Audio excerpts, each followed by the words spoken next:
বন্ধুরা, আমাদের মাননীয় মুখ্যমন্ত্রী মমতা বন্দ্যোপাধ্যায় কলকাতায় যে বন্যা পরিস্থিতি তৈরি হয়েছে তাই নিয়ে কিছু কথা বলছিলেন।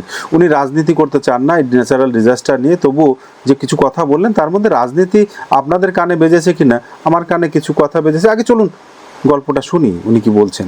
ওদিকে ফরাক্কা, ওদিকে পাঞ্চেত, ওদিকে মৌরাক্ষী, এগুলো একটাও আমাদের আন্ডারে নয় এবং এর ড্রেজিং এর টাকা আমাদের কাছে এক পয়সাও দেওয়া হয়নি। আপনারা জবাব দিন না, ফরাক্কার ড্রেজিং কেন হয়নি? ফরাক্কার জল তো বাংলাদেশকে দিয়েছিলেন, তারপরে তো ড্রেজিং করার কথা ছিল, কেন করেননি? পলিমাটি জমে গিয়ে সেই জলটা আমাদের এখানে চলে আসছে, বিহার ইউপির জলটা ফরাক্কায় আসছে, ফরাক্কা থেকে আমাদের গঙ্গায় আসছে। তা গঙ্গা যদি জল ধারণ ক্ষমতা কমে যায় এবং জলে জলে প্লাবিত হয়, তাহলে কলকাতার জলটা যে আমরা ফেলবো, কোথায় ফেলবো? শুনলেন তো এনার কথা শোনার পরে আপনার কি মনে হচ্ছে? গঙ্গার জলস্তর এত বেড়ে গেছে, ওই যে ইউপি, হরিয়ানা, বিহার থেকে জল এসে যে সেই জলটা ওভারফ্লো করে কলকাতাকে ডুবিয়ে দিয়েছে, তাই তো? কিন্তু না বন্ধুরা, সেটা হয়নি।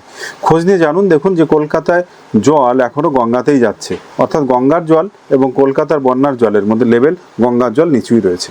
ড্রেজিংয়ের সমস্যা নিঃসন্দেহে আছে, তার জন্য যে জাহাজ চলাচল তাতে সমস্যা হচ্ছে, ব্যবসা বাণিজ্যের ব্যাঘাত ঘটছে এতে নিঃসন্দেহে।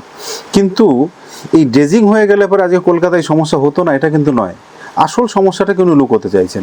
আসল সমস্যাটা কি? প্রথম কথা, প্রাকৃতিক যে দুর্যোগ, হঠাৎ করে বৃষ্টি বেশি হয়েছে, সেটা সবাই মেনে নিচ্ছে, সেটা নিয়ে কোনো দুই কথা হতে পারে না।